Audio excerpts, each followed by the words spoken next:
Hi, everybody. Welcome to our program. This is English Digest. I'm Tom. Hi, I'm Stephanie. And we're continuing to talk about our work of literature entitled Starfish. It's a book by, what's her name? Lisa Phipps, okay. Yeah. And we talked about the book last time. We kind of summarized the novel. It's all about being overweight as a child in your teenage years and being bullied and stuff, and how you managed to get through those years with your own rules and some people who support you. Yeah, she was actually pre-teen. She was only 11. But, kids start young with this stuff. I was surprised when I started to go to school because, life is so beautiful at home. Your parents and your good friends are all nice to you. But when you go to school, you find out that some kids aren't always as nice. And you will have bullies. And, you need to know how to defend yourself, to stand up for yourself, and to not let them hurt your self-confidence. We're going to talk about the author today and why she wrote this book. We're going to find out it was based on her own personal experiences. And the way she wrote it was very interesting as well. That will leave for a surprise. We're going to read through day 2 now, though, and then we'll be back.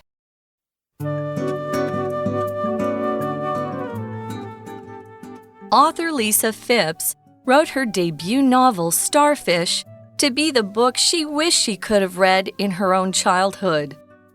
When she was young, Phipps was bullied for her weight in much the same way as Ellie. Everything hurtful that happens to Ellie happened to me in some way. Phipps disclosed in an interview. She loved to read as a child, but found there were no books with characters that were like her. Thus, she penned Starfish, a story of trauma, but also one of triumph and self-worth. One of the most remarkable aspects of the book is its style. It's exclusively written in verse. Phipps loves the emotional punch that poetry can pack. So she wrote her novel in verse to get to the heart of the story and the feelings of the character more quickly. Though many stories about fat phobia contain a great deal of pain, Starfish's main character also shows hope, humor, strength, and ultimately confidence.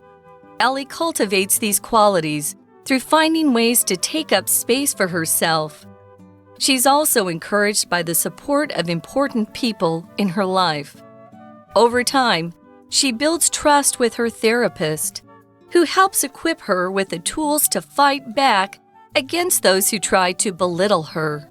Phipps has spoken about the significance of therapy in her own life and sought to portray it in a constructive and positive way. Through this process, Ellie arrives at a place of greater self-acceptance. Her tenacity and her willingness to fight for herself are what make Ellie a character to love and an inspiration for other kids like her. Okay, let's talk about day 2 of our article about our work of literature, Starfish. It's a novel, I suppose, for young listeners or young readers, basically. Young readers. And, of course, you're finding space and self-assurance. In this book, it's about a girl who does find space for herself, and she becomes confident and self-assured. Well, here it says, author Lisa Phipps wrote her debut novel Starfish to be the book she wished she could have read in her own childhood.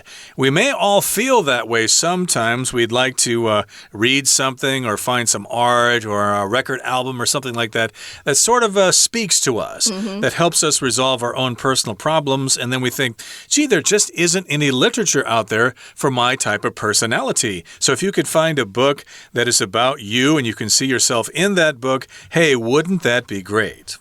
Didn't you find that with your Mad magazines when you were young? Could be, indeed. Yeah.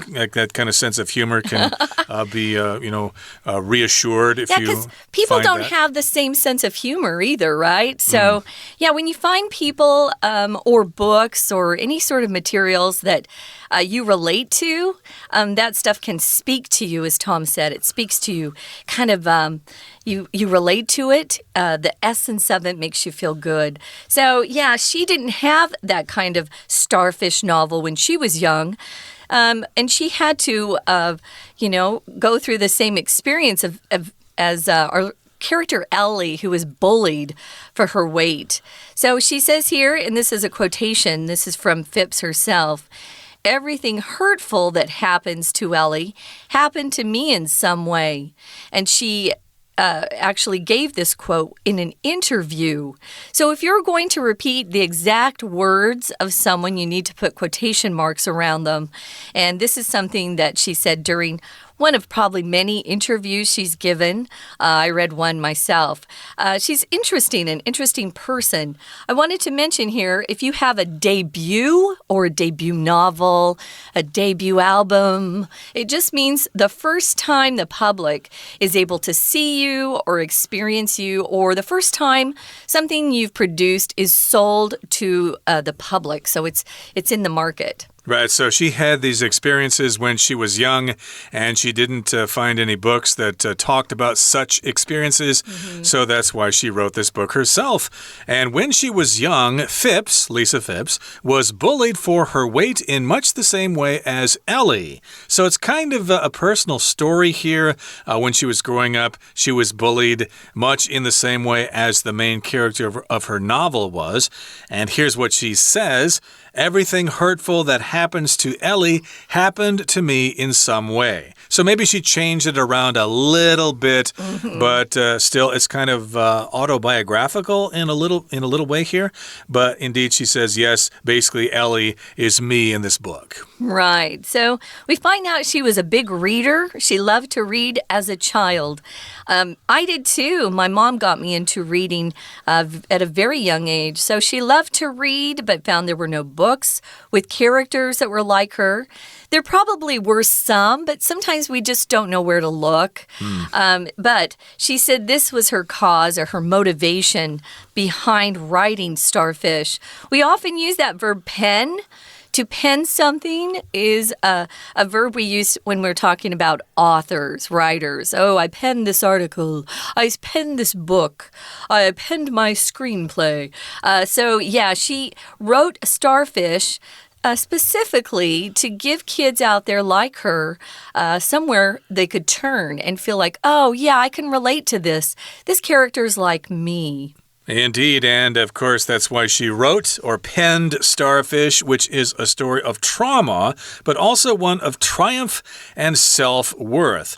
Self-worth could also mean self-assurance, self-confidence, and trauma here just means a bad situation. If you go to a hospital, they might have a trauma center where people are suffering from emergency conditions. Maybe they got in an accident or had a heart attack or something like that. So trauma is a distressing and disturbing experience that you might have. Of course, growing up overweight can be quite traumatic because you're bullied all the time and you probably don't feel good about yourself.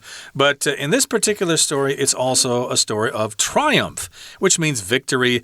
She's able to overcome those things and, respect herself and maybe forgive her tormentors. And it's also a story of self-worth, so she's able to actually like herself after all that has happened. Right. So trauma. No one likes to go through trauma, but if you can come out through an experience of trauma where you're hurt, either physically or mentally, something that's really disturbing to you, and then feel a sense of triumph. Triumph here is a noun, just means a sense of accomplishing something. And at the end, she also came away from this experience with self-worth. Self-worth, again, is very close to self-confidence, self-assurance, knowing you're valuable. Self-worth is very, very important. One of the most remarkable aspects of the book is its style. This was what I was referring to earlier. It's amazing to me that the entire book is written in verse, and in fact, exclusively written in verse. Exclusively here just means only or solely. So this is the only way that it's written. So when you talk about verse, you're talking about poetry. It does not necessarily have to rhyme. You mean it doesn't rhyme all the time? No, but you have to have some sort of rhythm to it, and that's what verse is. Writing that has a rhythm to it. It does not have to rhyme, although it can, but that's harder to do, I think, for a whole book. I think it might be useful for people learning English because it does kind of flow like a poem, so it might be easier to read. So again, it is written in verse, and she says she wrote the novel in verse to get to the heart of the story and to the feelings of the character more quickly. So, yeah, I did read a sample of the book, and that does seem to be true. It kind of zeroes in on the soul, on the feeling of the story, and, of course, you understand the character more quickly if it's read in verse. It's kind of an interesting way to read and write a novel. Yeah. Here's an example of verse at the very beginning of day 1. When you hear laughter, someone's laughing at you. Move slowly so your body doesn't jiggle. Don't make waves. Make yourself small. These are really, especially at the end, short sentences. And so if you read it in a certain way, it has that rhythm to it. That's just a quick example. And she decided to write her entire book like that. One other thing about exclusively, if something's exclusive, the adjective form, it can also mean something's done in a way that leaves out people or shuts out others. You might know about some exclusive clubs. Only certain people can go there. You have to, either be really famous or have a lot of money. But you can also use it in a way to talk about products that are really expensive. Oh, this is an exclusive brand, an exclusive neighborhood. But here it just means only or solely. And as with this and other adjectives, if you add an ly to it, it turns it into an adverb. And so you're describing the verb. So here's our verb, written. Here's our adverb, exclusively. So it's only written in verse. Indeed. Yeah, someone who's going to explain a little bit more about this article so far is our Chinese teacher. Let's listen. 听众朋友大家好，我是安娜。我们昨天带大家看了一本小说叫做 Starfish， 主要是在谈一个胖女生被霸凌的一个主题是霸凌的小说。好，我们今天看到作者作者是 Lisa Phipps， 她在第一段的第一句出现了。这作者呢，他在撰写的这个首部出版的 Starfish， 其实是他希望自己能够在童年时候就读到的书。那当然，因为 Lisa Phipps 在年轻的时候，她因为体重被霸凌，就像书中的 Ellie 一样，所以她曾经在访问的时候就透露说，发生在 Ellie 身上所有的伤害，其实都发生在她身上。好，同样这一段第3句的地方，我们看一下有一个限定用法的关系子句，先行词就是前面的 everything hurtful， 关系子句从 that 一直到 Ellie 的地方，我们可以左右括号。当然，因为作者 Lisa Phipps， 她小时候就喜欢阅读，可是她从来都没有读过类似像这样霸凌主题的书。好，这是在第4句当中，我们提到一样有一个限定用法的关系子句，先行词是 characters 角色，后面的 that 一直到句尾，我们可以左右括号起来。所以因此呢，他就写了 Starfish 这本书，当然就是有关于霸凌，也有关于一些心理创伤啦、胜利、自我价值这方面的主题。当然这本书最引人注目的地方，主要就是它的文体是以 verse 用韵文的方式写成，这个 verse 这个字出现在第一段的第6句最后一个字。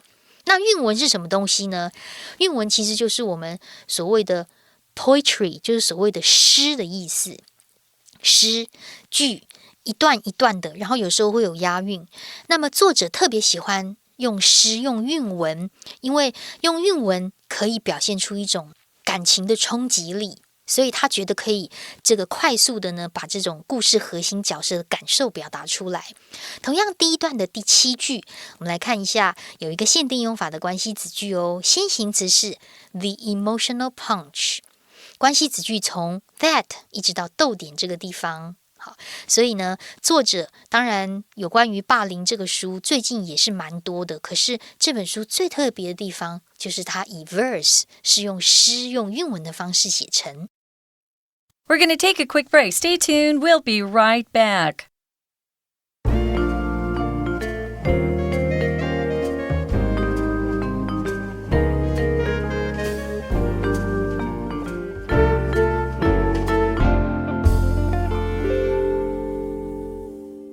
Welcome back, everybody. Let's continue talking about our lesson for today. And again, we're talking about the fact that Lisa Phipps' book, Starfish, is written exclusively in verse. And yes, poetry can pack an emotional punch. It does make the story clearer. And, of course, you can zero in on the heart of the story, and you can understand the feelings of the main character more quickly. Now, here in the next paragraph, it says, though many stories about fat phobia contain a great deal of pain, Starfish's main character also shows hope, humor, strength, and ultimately confidence. So there is literature out there about people being overweight, and when people don't really like fat people, they make fun of them, they bully them, then we call this concept fat phobia. There's also another term called fat shaming. People like to criticize people for being overweight because, oh, you're irresponsible, you should work out more, you shouldn't eat so much junk food. And yes, sometimes that does cause people to be overweight, but I still think for the most part it's something that people just don't like. They don't want to be fat, and it's very difficult to lose the weight once you gain it. And again, you may have the genes for it. Hey, if you see this word phobia, it's an official word that came from science, and it just means you have a fear of something. Maybe if you're a technophobe or you have technophobia, we'll shorten it off to say phobe, sometimes technophobe. You're afraid of technology. You're afraid of high tech. A xenophobia, you're afraid of foreign people. You only want to be around people just like you.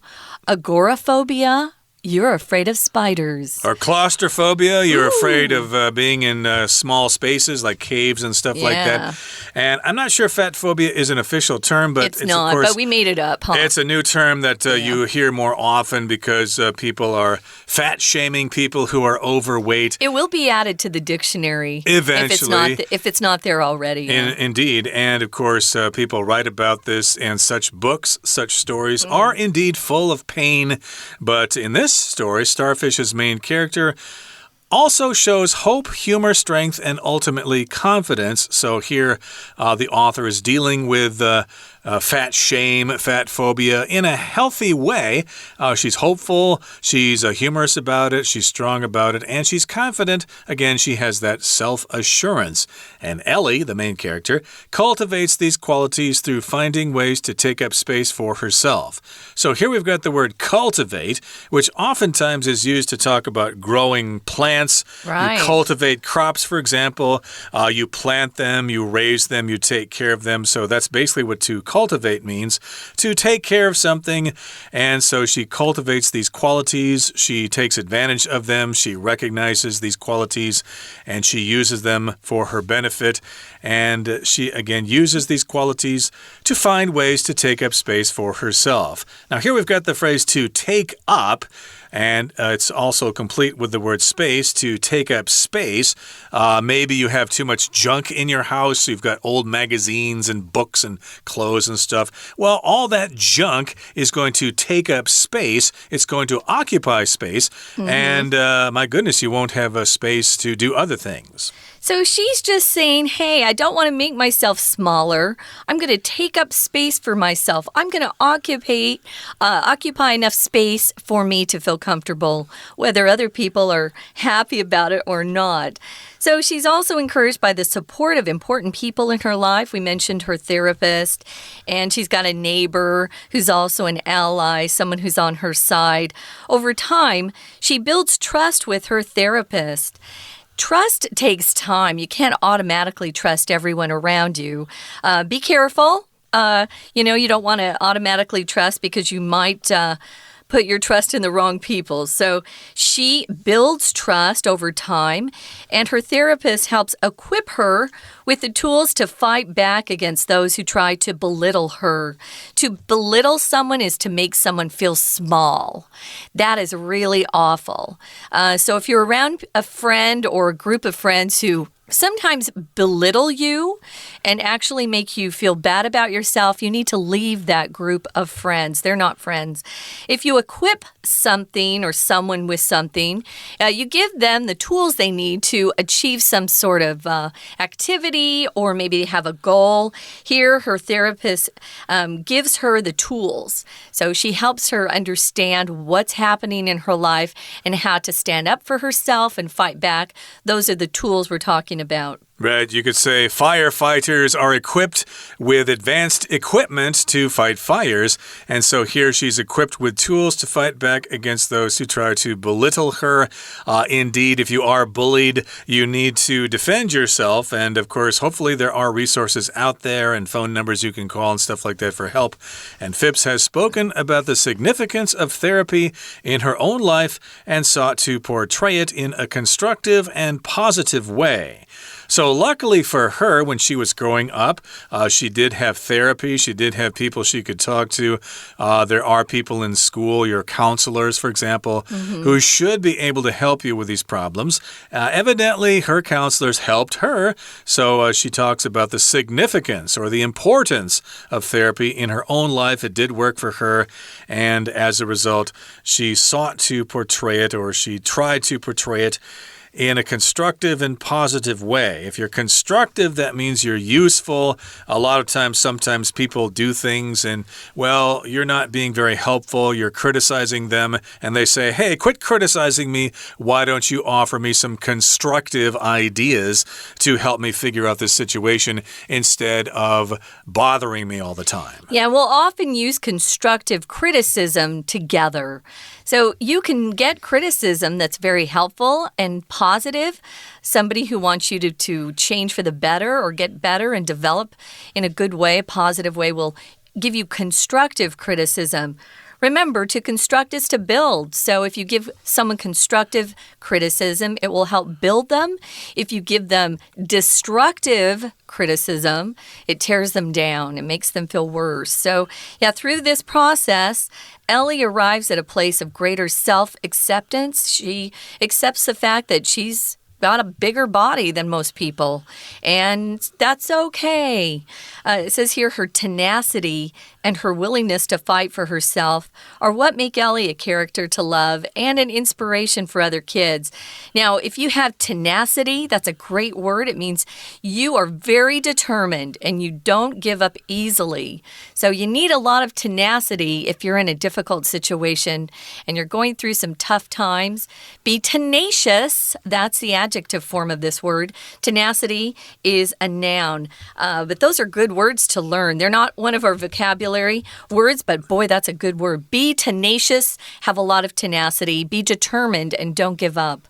Yeah, indeed. And so she has this confidence and she's willing to fight for herself. And of course, the character of Ellie in the book can be loved, and she can also be an inspiration for other kids out there who might be in a similar situation. Yeah. And yes, indeed, I'm sure that obesity and being overweight in Taiwan is a problem in some sectors, not as bad as the United States, of course, but still there probably are some people here. And I'm overweight myself, and I have heard comments over the years as if people think that I need reminding that really? I'm overweight. Oh, yeah. People say stuff all the time. Gee, there's no room for us in this room here with you here.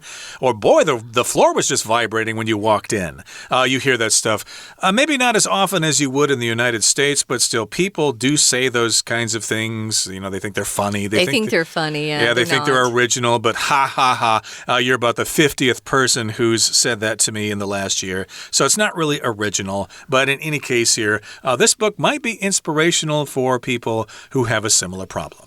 Yeah, Tom is so big. He's tall, too. There's no way I would say anything at all. Yeah, those aren't funny jokes. People are actually, criticizing you. They're actually belittling you with those comments. They're not funny. So. Well, they're not really original because people don't really think of new ideas and that they say the same things over and over again. Oh, boy. So see what you can do to be more constructive with the people that are around you and always try to build people up and not tear them down. That's not a good thing. That's a better challenge, isn't it? Yeah. Build people up. There are a lot of negative things out there. See if you can be one of the positive things. We're going to listen one more time to someone who's positive, and that's our Chinese teacher. 那么当然很多有关于这种肥胖恐惧症的故事都会表现出很多痛苦啦，但是 Starfish 这个小说也有展现出希望啊、幽默啊、力量啊，还有自信。我们来看一下第二段第一句的地方出现了一个字叫做 fat phobia。 其实 phobia 这个字啊就有非常恐惧的意思。 phobia 其实就是一种焦虑症，anxiety disorder。 那么 phobia 因为常常会跟别的字一起合并出现，比如说有些人他就是学不会游泳，因为他超怕水的，就有恐水症，在英文当中就可以用 aquaphobia。 好，那么这本书当然也有很多一些正面的这一些最终的自信，然后力量幽默的产生。不过因为呢 Ellie 在这个小说当中啊特别有提到，因为时间的关系，他跟他的治疗师就这个建立了信任感，所以这样子的一个信任感还有治疗师的帮助，就能够让他有能力去反击那些试图贬低他的人。在第二段第四句提到这里，但是有这个补充说明的关系子句哦。先行词是 her therapist， 他的治疗师，逗点之后的 who 一直到句尾的地方可以左右挂号起来。当然他的治疗师就是帮助他有力量可以做反击，可是在这么长的关系子句当中还包含了另外一个限定用法关系子句，先行词出现在比较后面，就是 those。 莫名其妙看到 those 就是 those people， 就是那些人。哪些人？当然指的就是那一些会贬低他的人。限定用法关系子句先行词 those， 关系子句从 who 也是一样到句尾的地方。所以后来啊，其实作者就有谈到这些治疗在他生命当中很重要，然后呢在小说当中就会用一种积极有建设性的方式来去这个描述它，而且透过这样的过程 Ellie 就达到了一种自我接纳比较高的境界哦。我们来看一下同样第二段在第五句的地方，第五句在中间 and 之后有一个 sought to do something。sought 这个字要特别小心，它的动词原形是 seek， S-E-E-K， seek sought。那当然作者他在这方面的这个抗霸凌啊，然后还有对于这样子治疗师的这个治疗呢，他其实自己本身也有很大的坚韧跟毅力，而且他对自己而战这样子的一个意愿，就让 Ellie 成为一个值得被爱的角色。那当然也可以鼓舞其他类似跟他有同样遭遇的小孩。我们看一下最后面第7句这个地方，我们看一下 what 这个字哦。 what 其实就等于一个所谓的复合关代。复合关代就是先行词跟关代合而为一，在这里指的就是让 Ellie成为一个值得被爱角色的事情，所以 what 可以抓出来就是 something that， 这个 something 就当成先行词， that 就当成关代，所以复合关代就是把先行词跟关代合而为一。如果是事物的时候，我们就直接用 what， 让 Ellie 变成一个值得被爱的角色。这就是因为 Ellie 本身有坚韧，而且她愿意为自己而战。好，那当然不管你有没有被霸凌，其实这本书都还蛮值得一读的，也可以把它当成诗集来读哦。我们下次见，我是安娜，拜拜。That's it, guys. We're sure happy you joined us for our literature unit. We totally recommend this book, Starfish, especially for the teens out there who are trying to build up their own self-confidence, self-worth. Remember, everyone's worth a lot. People are precious. So let's treat each other better. For English Digest, I'm Stephanie. And I'm Tom. Goodbye. Bye.